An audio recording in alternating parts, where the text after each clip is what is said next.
तो आज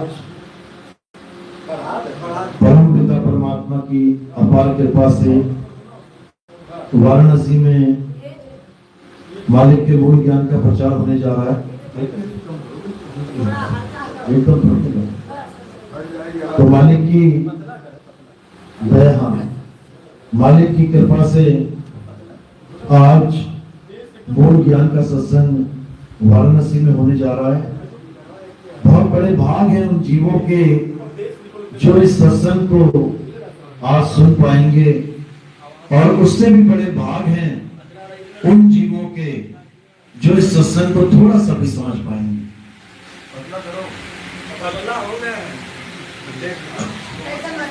क्योंकि बहुत बड़े भाग हैं उन जीवों के जिन पर मालिक की कृपा होती है, इस ज्ञान को समझ पाते हैं।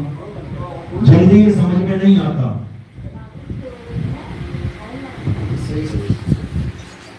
आवाज पतली रखो, इतनी फैल रही है उसको कम करो।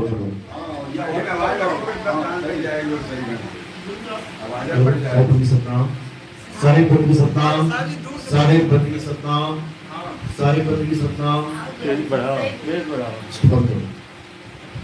साहिब पद की सतनाम, साहिब पद की सतनाम, साहिब पद की सतनाम।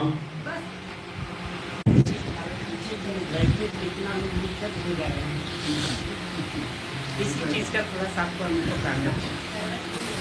आप कैसे भी उसका चीज कर पाएंगे वैसे कर दे, तो मुझे भी परेशानी नहीं। साहिब की सतनाम,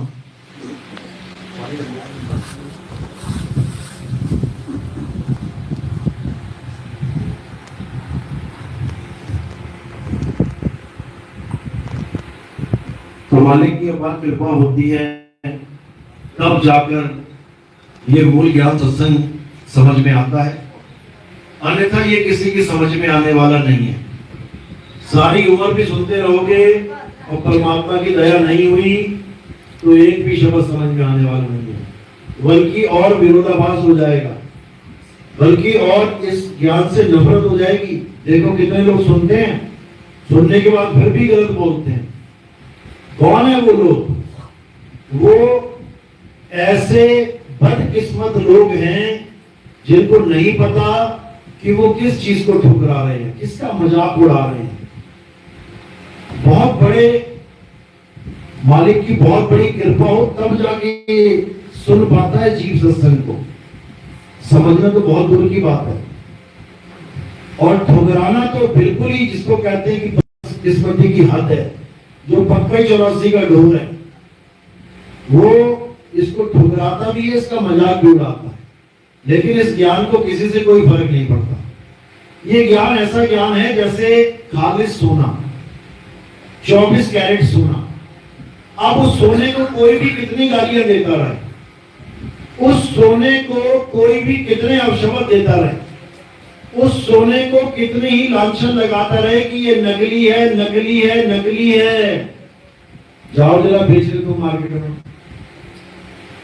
किस भाव बिकेगा? शुद्ध सोने के भाव बिकेगा। भले इसको लाख बार कोई कह ले नकली है, भले इसको कोई ठुकरा भी दे, लेने के बाद कोई नाली में भी फेंक दे, गटर में भी फेंक दे, तुम निकाल के लेके जाके बेच के देखना कितने का बिकेगा। एक पैसा उतने का उतना, शुद्ध का। हमारा कुछ नहीं जाता। कई लोग आए, कईयों ने इस ज्ञान को सुना, मजाक भी उड़ाया, खूब बहुत अपशब्द भी बोले, लेकिन इस ज्ञान को किसी से कोई फर्क पड़ता ही नहीं। ये ज्ञान अपने आप में पूर्ण है। इस ज्ञान को किसी के सर्टिफिकेट की जरूरत नहीं है कि 4 लोग तालियां बजाएंगे तभी ये ज्ञान सच्चा है, 4 लोग गालियां देंगे तो ये झूठा हो जाएगा।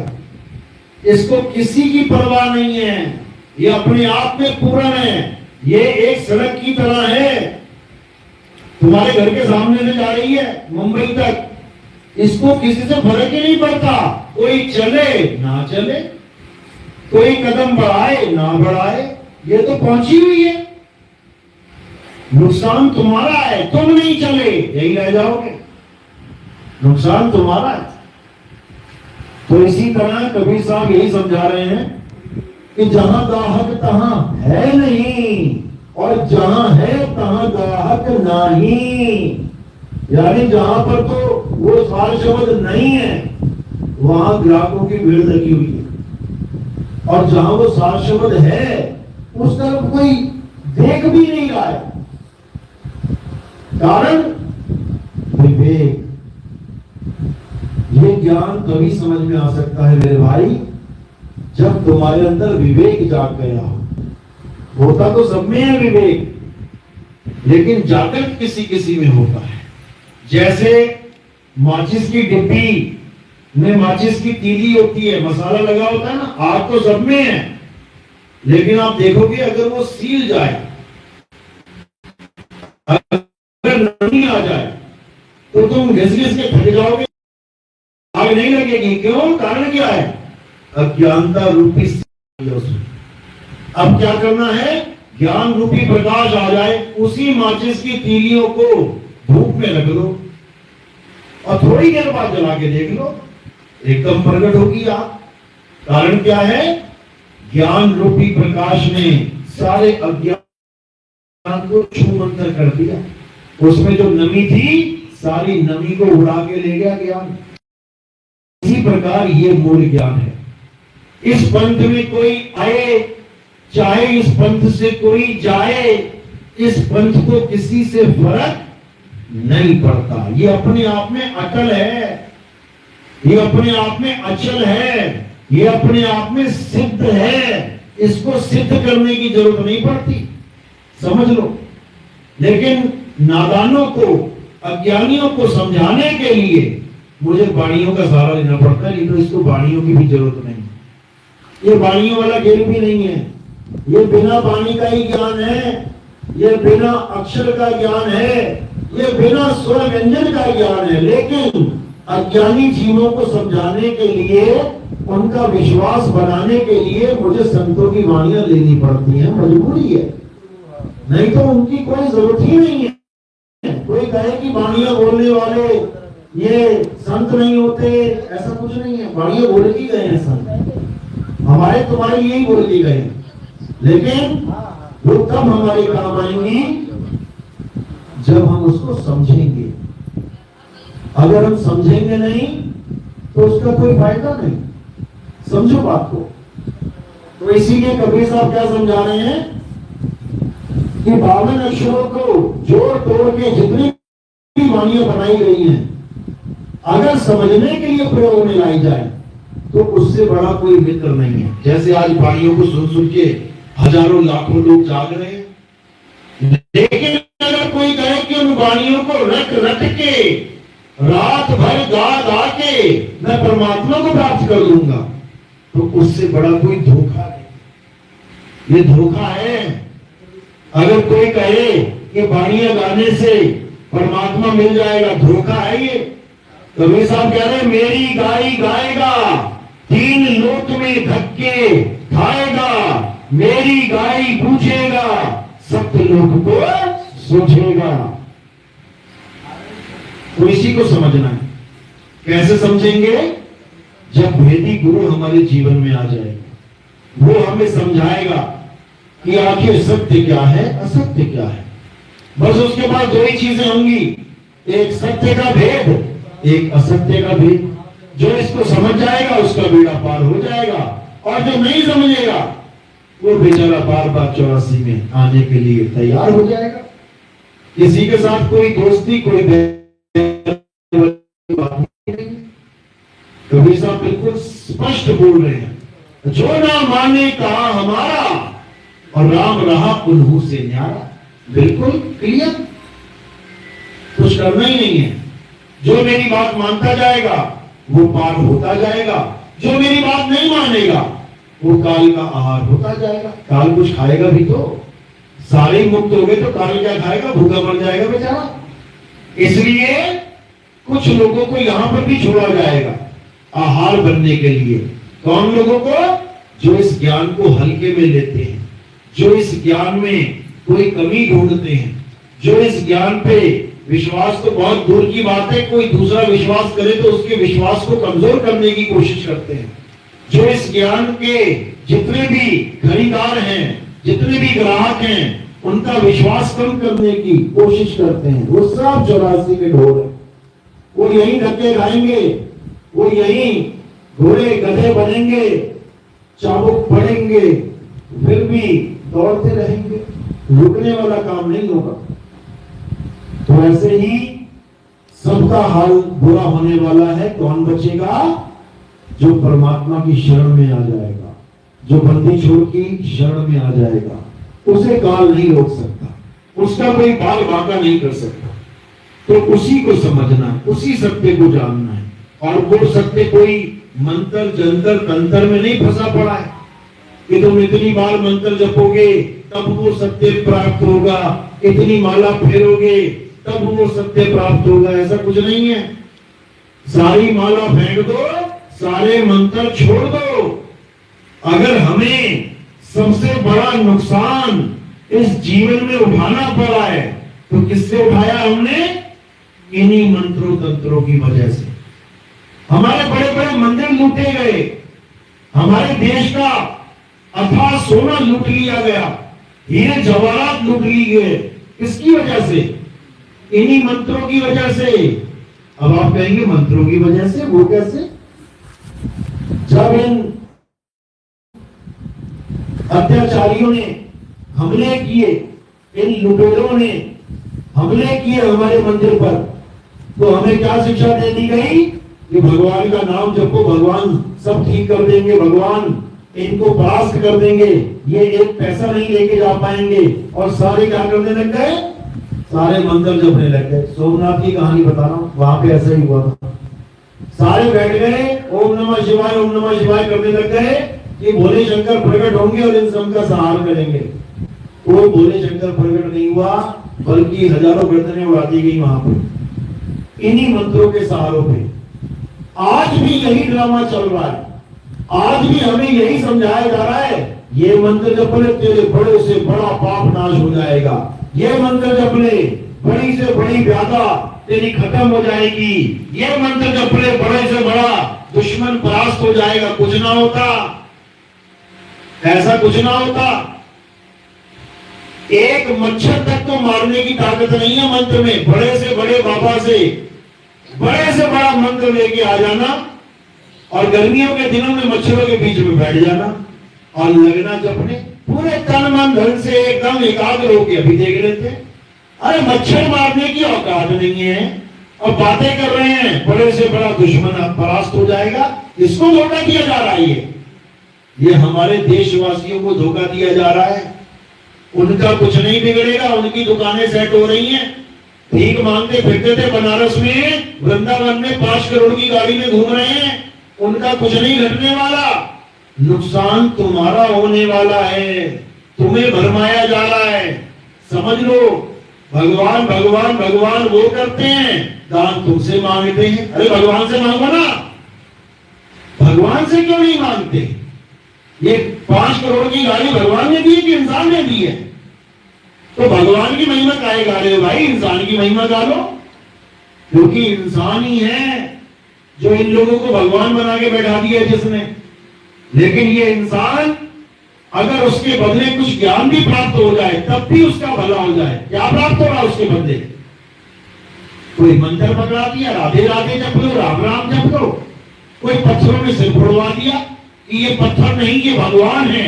अगर ये भगवान है, हम टेढ़ा कर देते हैं उस पत्थर को, उठ के दिखाए भगवान।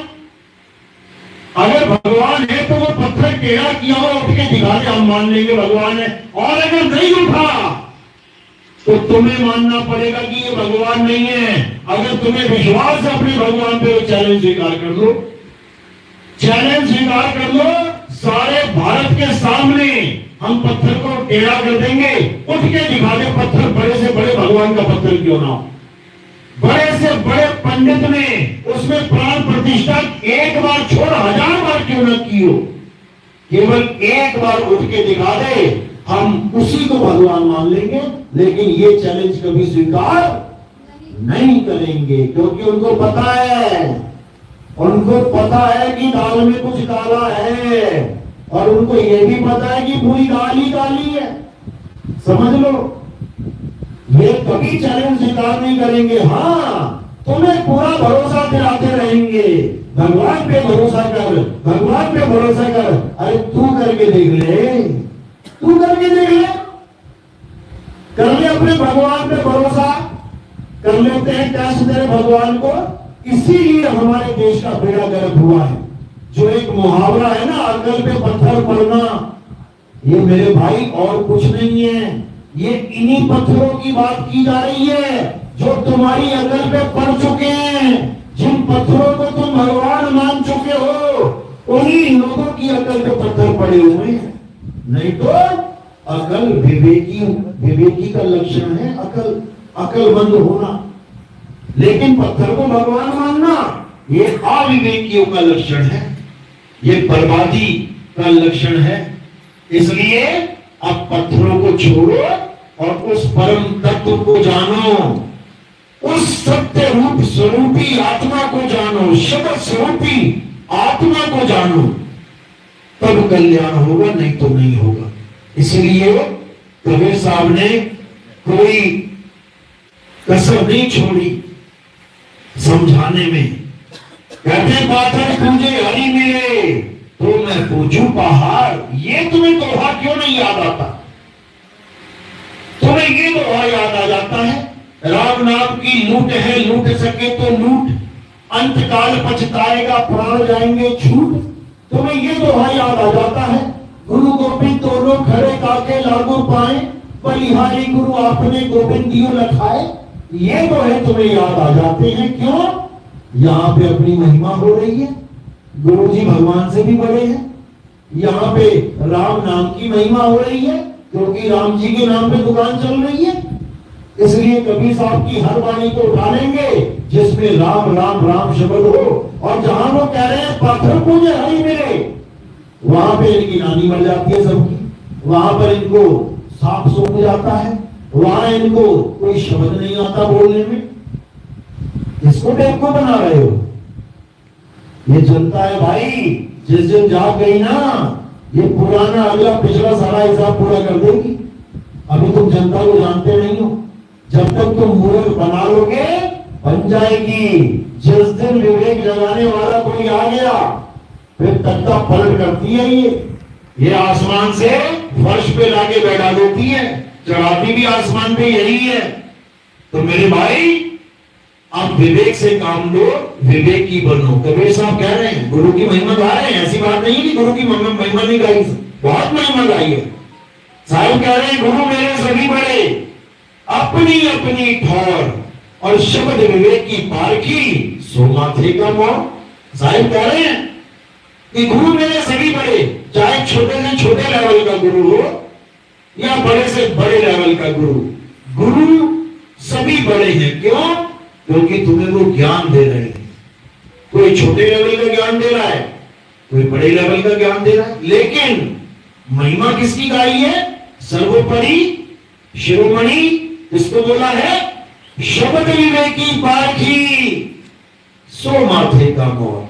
यानी जो गुरु तुम्हें शब्द की परख करके विवेकी बना दे, समझ लो वही तुम्हारे सिर का मोर है। बाकी ये जपी तपी सन्यासी, ये नाम जपने वाले, ये तपस्या करने वाले, ये सब तुम्हें उलझाने वाले गुरु हैं। जन्मों जन्मों से उलझे पड़े हैं, ये और उलझाने में लगे हैं। अब क्या करना है? अब इस उलझन को सुलझाना है।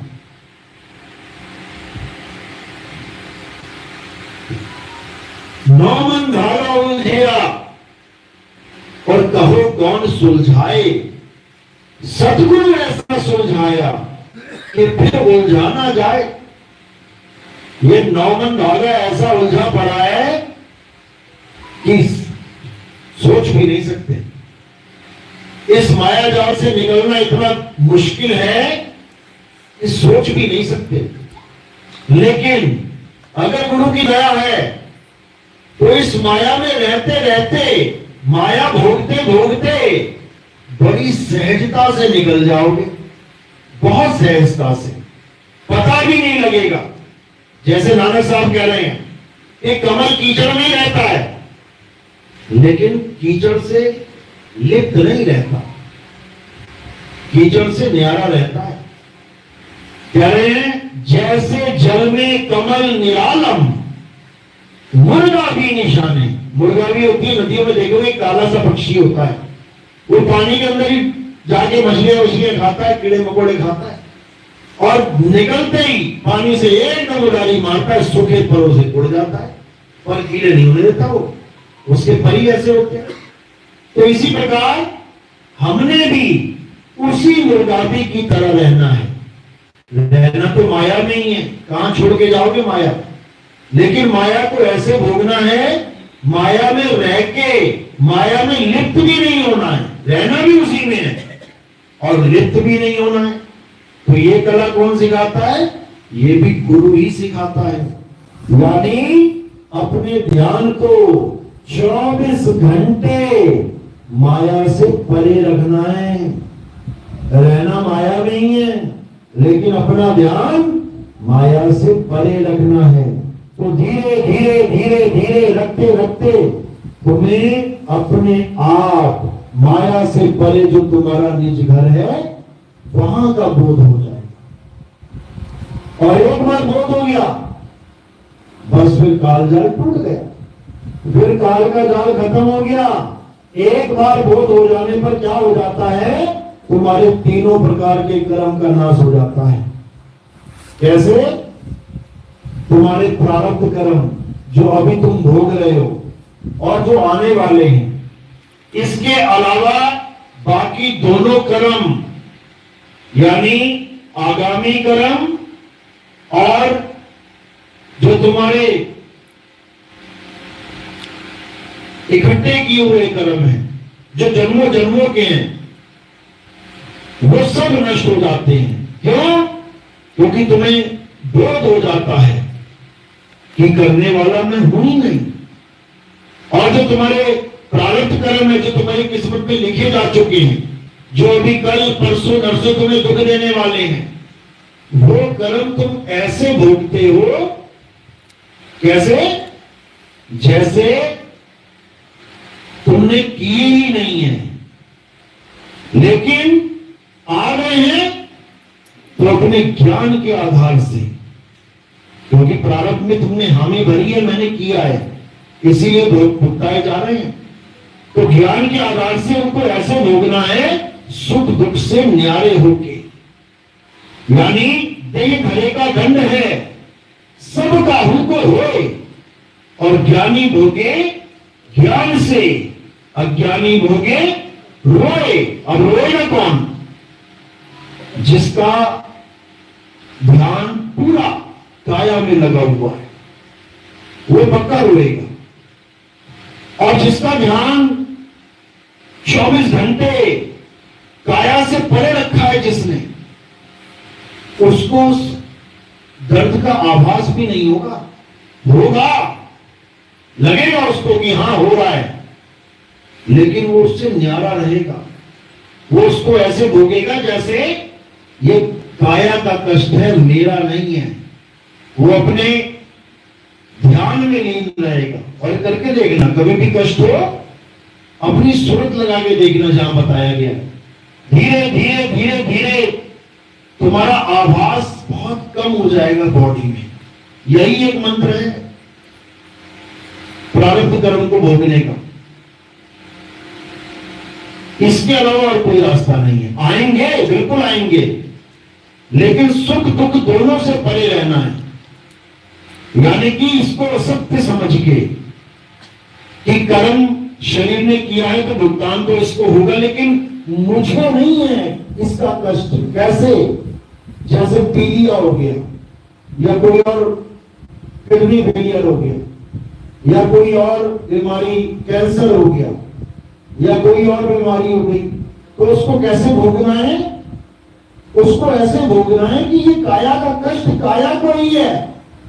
मुझे कैंसर नहीं हुआ, मुझे टीबी नहीं हुई, मुझे पीलिया नहीं हुआ, किसको हुआ है? काया को। जब इस बोध में तुम उस समय को बिताओगे और जो ध्यान विधि तुम्हें समझाई है वो करोगे, तो परमात्मा अपने आप तुम्हारे अंदर वो बल देना शुरू कर देगा, वो जागृति देना शुरू कर देगा कि तुम्हें इस चीज का खुद ही आभास होने लग जाएगा कि मैं इस काया से अलग हूं, ये सारे कष्ट काया के हैं, मेरे नहीं है। मैं तो अजर और अविनाशी हूं। इस बोध में जब आप रहना शुरू कर दोगे तो आप सुख और दुख से ऊपर उठ जाओ। फिर काया का कष्ट है, काया भोग रही है, भुगतान खत्म होगा, ठीक हो जाएगी। 10-12-15 दिन पीलिया रहेगा, ठीक हो जाएगा।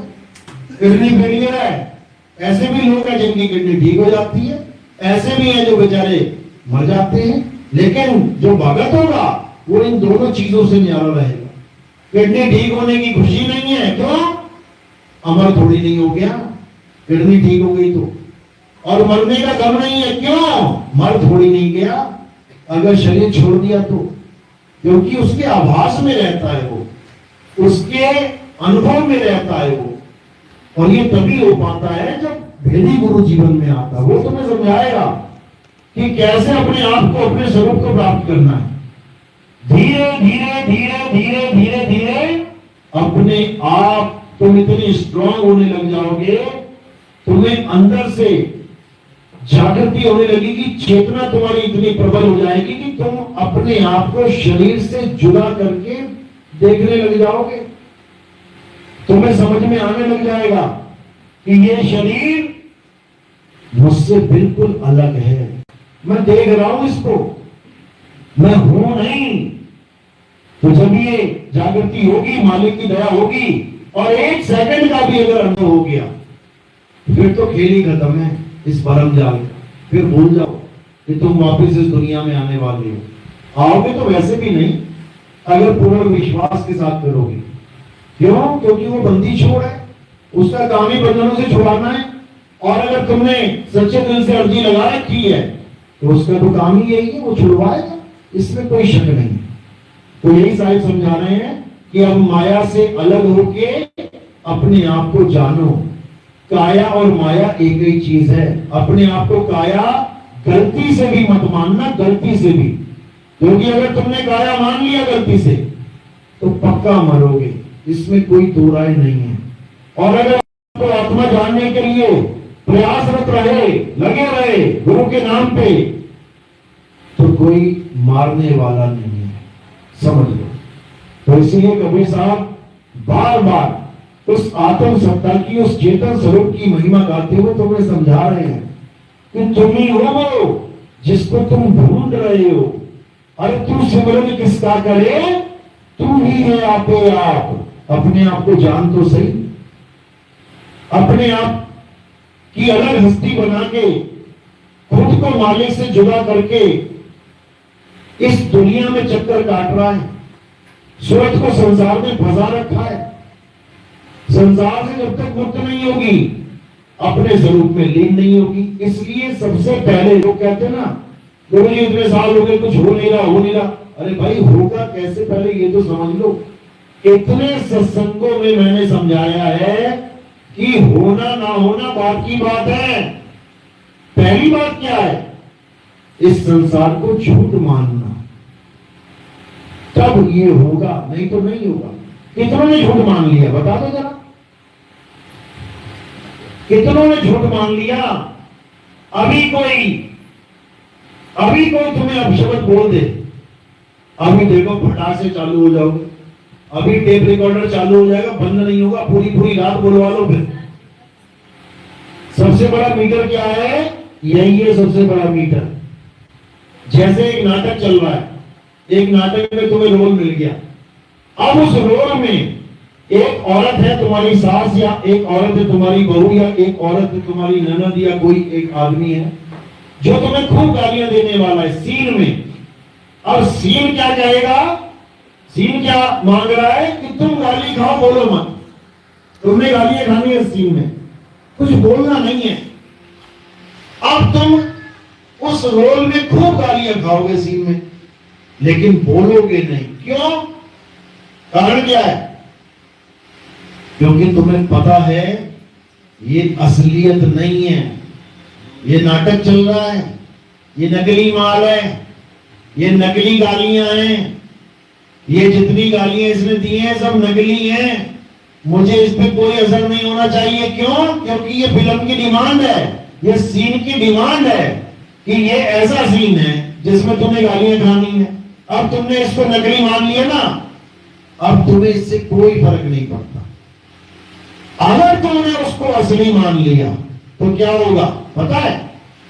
कई बार वीडियोस आती है रामलीला की जिसमें राम और रावण लड़ रहे होते हैं स्टेज पे और नकली लड़ाई होती है। लड़ते लड़ते गुत्थम गुत्था असली चालू हो जाती है। देखी किसी ने? मार मार के राम को ही ले जा दिया रावण ने एक जगह। तो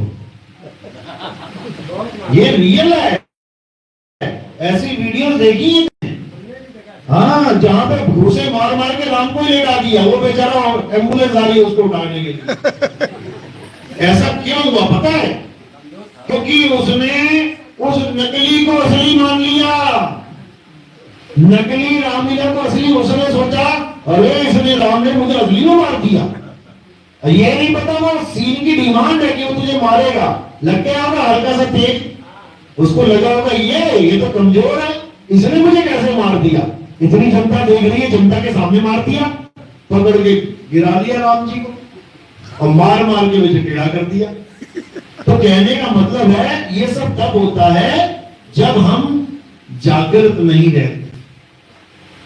अगर हम जागृत रहें यानी जागते रहें तो ये एक भी काम नहीं हो पाएगा। ये झगड़ा लड़ाई हो ही नहीं सकता। क्यों होगा बताओ? किसी ने तुम्हें गालियां दी, खूब गालियां दी, उससे क्या हो गया? कहीं खून चला गया? पत्थर मारा होता समझ में आता कि सिर फूट गया या कहीं बहुत बड़ा घाव हो गया।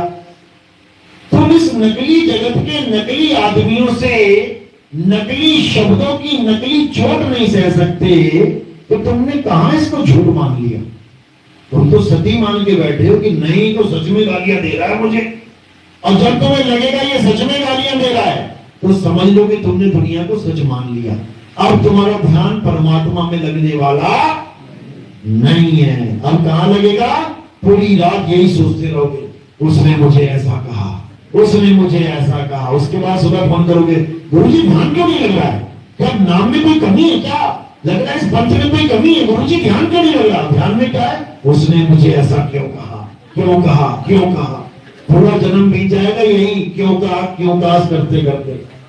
क्योंकि ये एक दिन की कहानी नहीं है, तो जीवन है, रोज ही कोई ना कोई कुछ ना कुछ कह ही रहा है और तुम रोज उसी में घूमते रह जाओगे तो फिर कैसे ध्यान धरोगे भाई?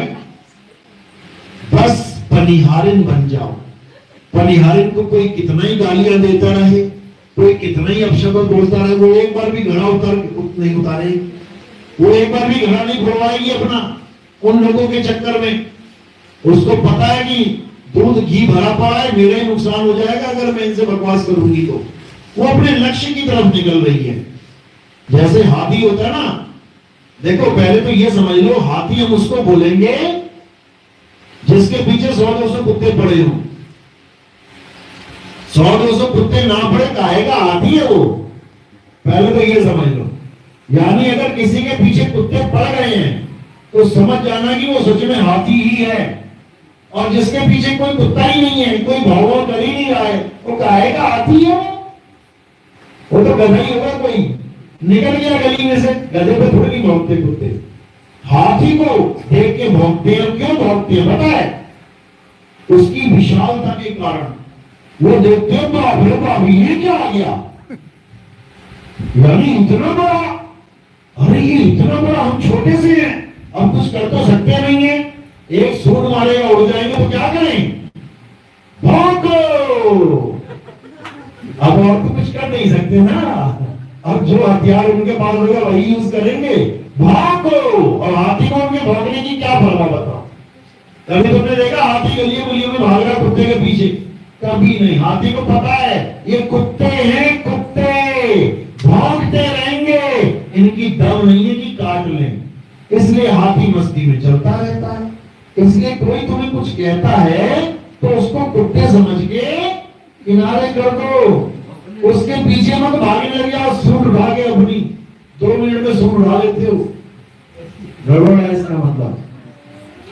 इसलिए अपने काम से काम रखो, अपने मजे में रहो, आनंद में रहो। ये दुनिया झूठ है, यहाँ गाली देने वाला भी मर जाएगा, गाली सुनने वाला भी मर जाएगा, यहाँ राजा भी मर जाएगा, प्रजा भी मर जाएगी, यहाँ डॉक्टर भी मर जाएगा, मरीज भी मर जाएगा। फिर बताओ क्या किसी से दोस्ती, क्या किसी से बैर?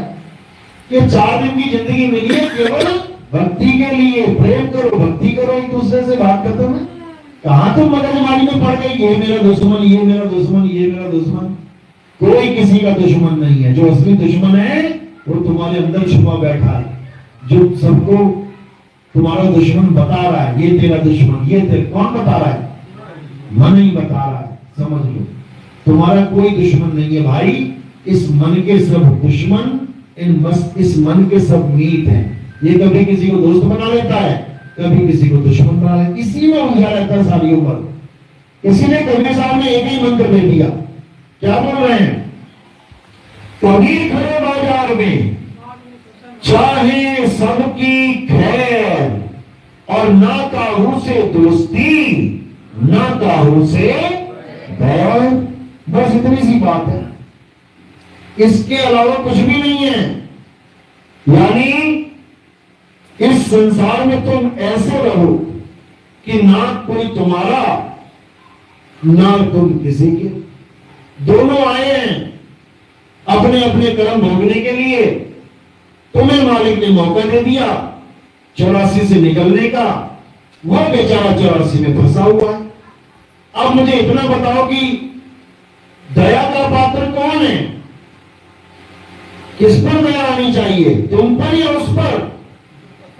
उस आदमी पे दया आनी चाहिए जो इतना भी नहीं सोच रहा है कि अगर वो किसी को गालियां दे रहा है तो वो अपने कर्म खराब कर रहा है। अब पिछले कर्म तो धोने नहीं जा रहे, पिछले कर्मों ने तो हालत खराब कर रखी है। तुम और नए कर्म बना के अपनी हालत खराब करना चाहते हो? तुमसे बड़ा मूर्ख कोई नहीं है फिर संसार में। बस इतना समझ लो, एक एक पल काटना है अपने स्वरूप को पाने के लिए, और कुछ नहीं है संसार में। तुम सोचो कि मैं अमीर हो जाऊं, मैं करोड़पति हो जाऊं। जाओ अमीरों करोड़पतियों से मिलकर देख लो ना एक बार। जो तुम्हें लगता है कि वो सुखी हैं, एक बड़ी लंबी सी लिस्ट लेके जाना, बड़ा लंबा सा कागज और कलम, बस एक बार पूछ लेना भैया क्या क्या दोगे बताओ जरा। तुम्हारे कागज हाथ थक जाएगा लिख के, कलम घिस जाएगी तुम्हारी, पन्ने भर जाएंगे। उनकी राम कहानी खत्म होने वाली नहीं है। जो जितना ज्यादा अमीर है वो ज्यादा दुखी है, इतना समझ लो। साहिब ने इसीलिए बोला ना, साहिब इतना दीजिए जामे कुटुंब समाए, और मैं भी भूखा ना रहूं साधु भूखा ना जाए। बस इतनी सी बात है। लेकिन नहीं, इसमें संतुष्टि नहीं है।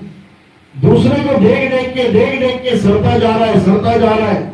मेरे पास वो चीज क्यों नहीं है, मेरे पास वो। अरे जो तेरे पास है तूने उसको भोग लिया क्या? अलमारी में 100 कपड़े पड़े हैं, तो उसको पहन के खत्म कर चुका है क्या? पड़े तो हैं अंदर, लेकिन नई की डिमांड चल रही है, नए पे मन फंसा हुआ है। इसी को समझिए, संतुष्टि कभी होने वाली नहीं है। ये जो मन है ना, तुम्हें जो मर्जी चीज मिल जाए तुम आगे की डिमांड कर दोगे। समझ लो, इसकी दौड़ कभी खत्म होने वाली नहीं है। लेकिन कब खत्म होती है? जब तुम जागृत हो जाते हो, जब जाग जाते हो।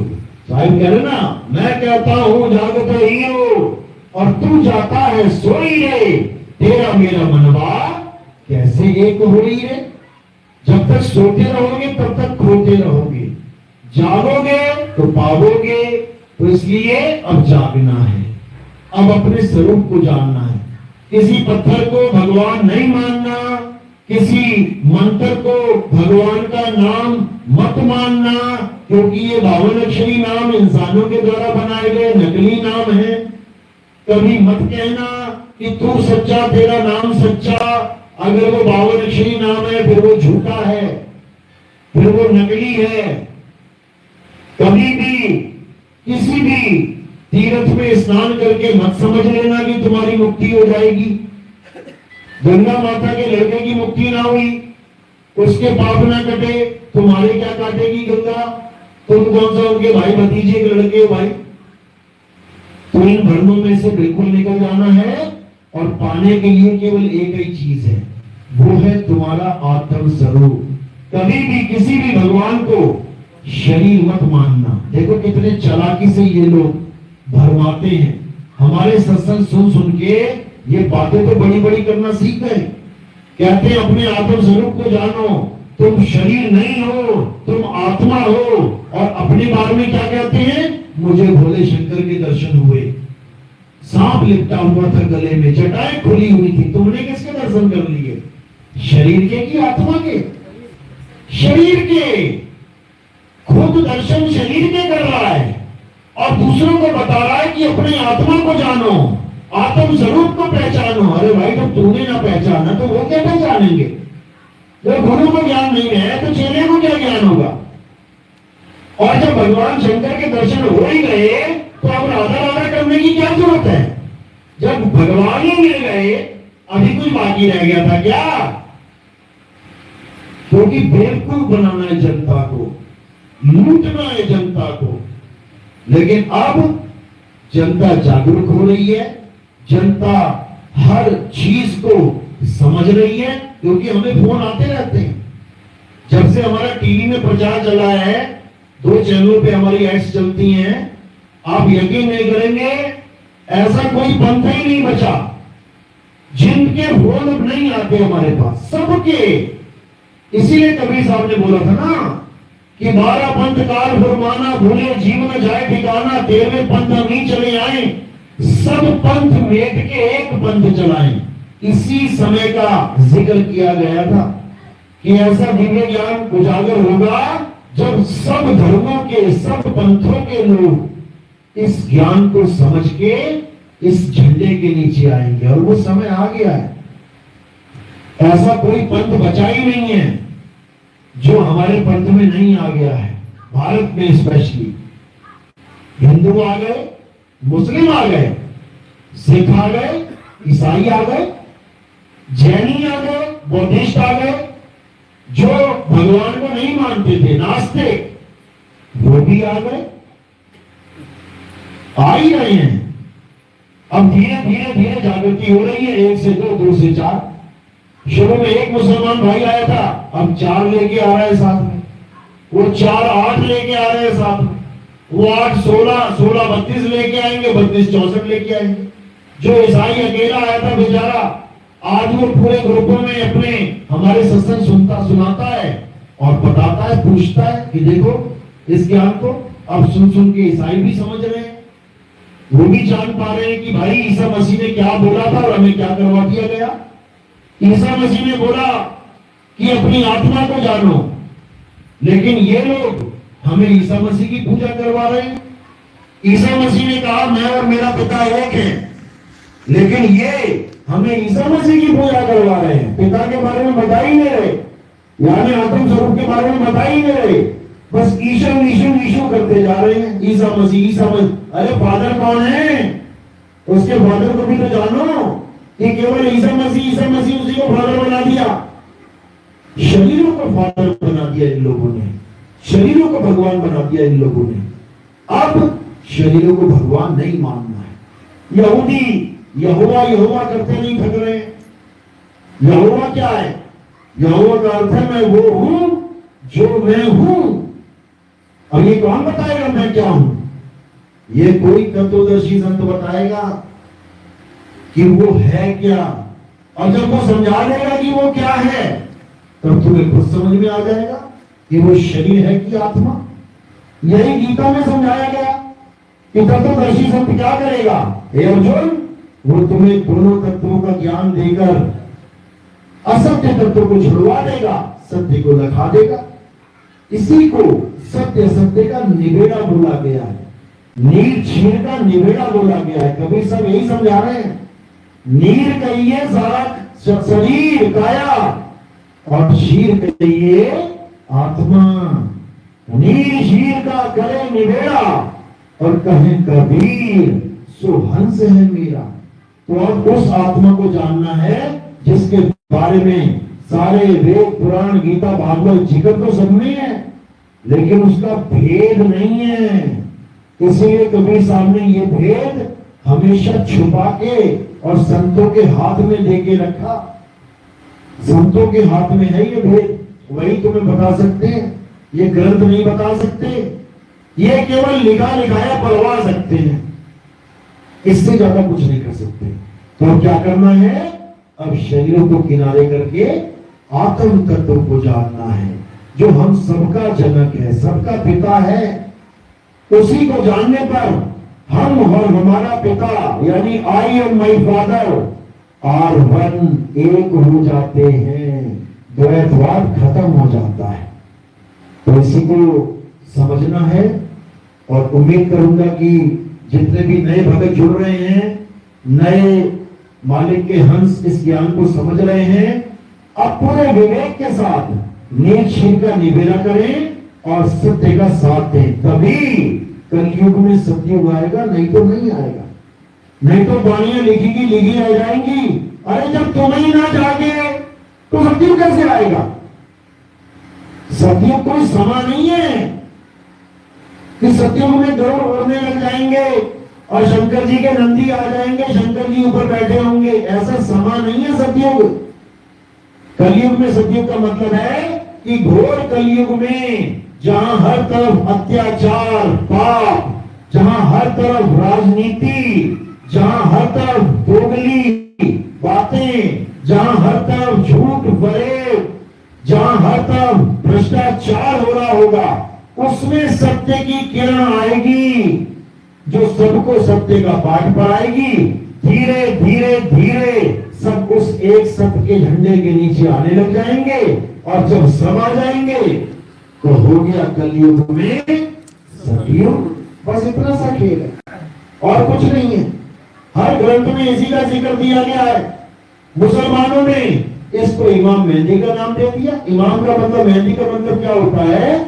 जिसको खुदा ने समझा के भेजा हो, जिसको खुदा ने गाइड किया हो और वो आगे तुम्हें समझाए, इसको कहते हैं मेहंदी।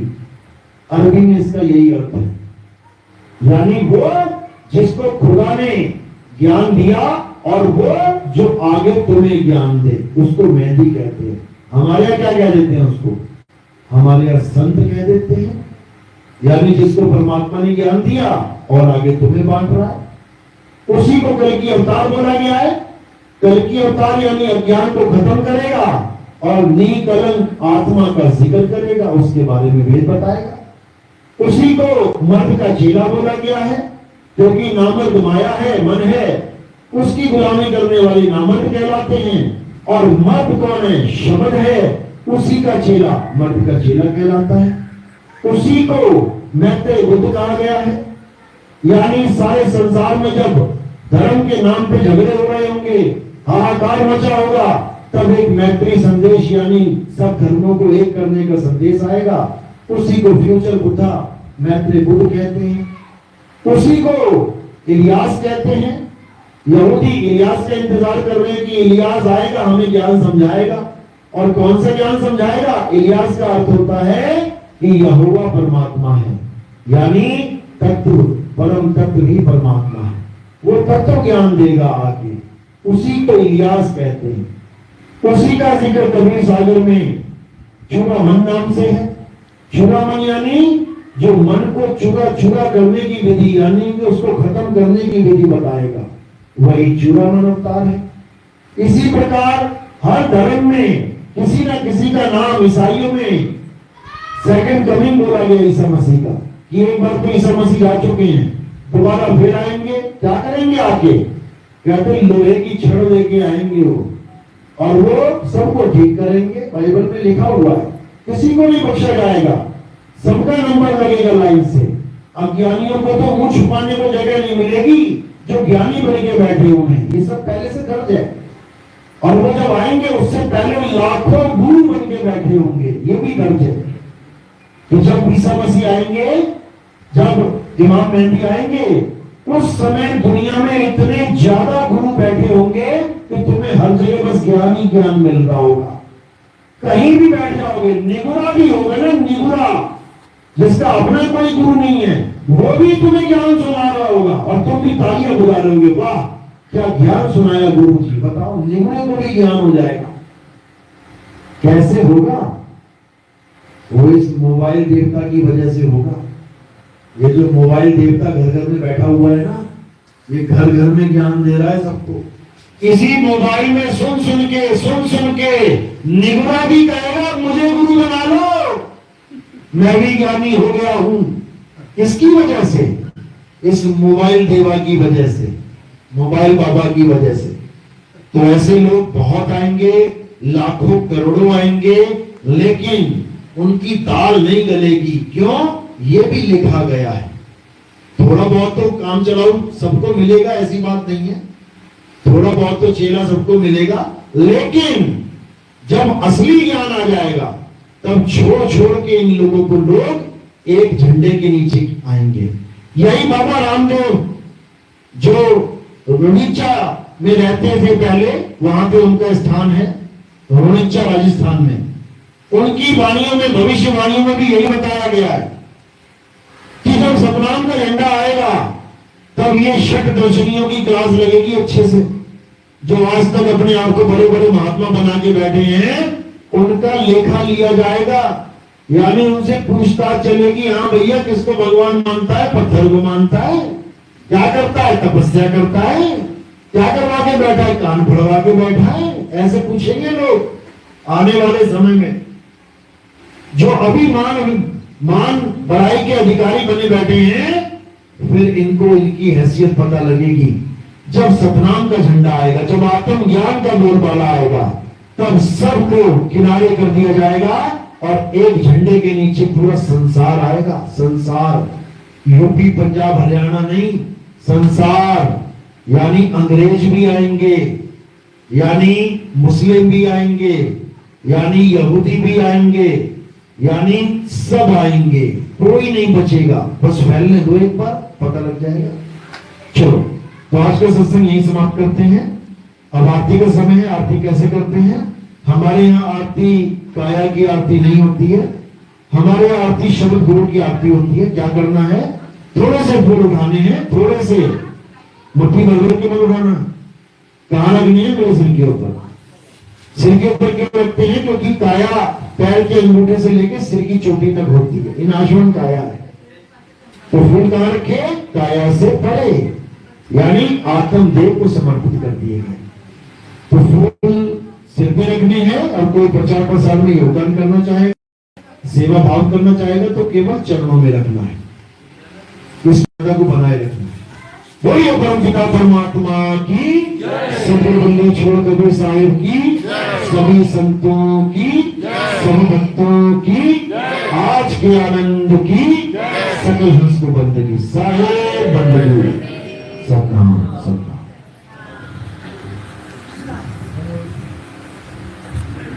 बंद कर देना, आरती लगा लो, बंद कर जय जय सत्य कबीर। बंद कर दे। हाँ।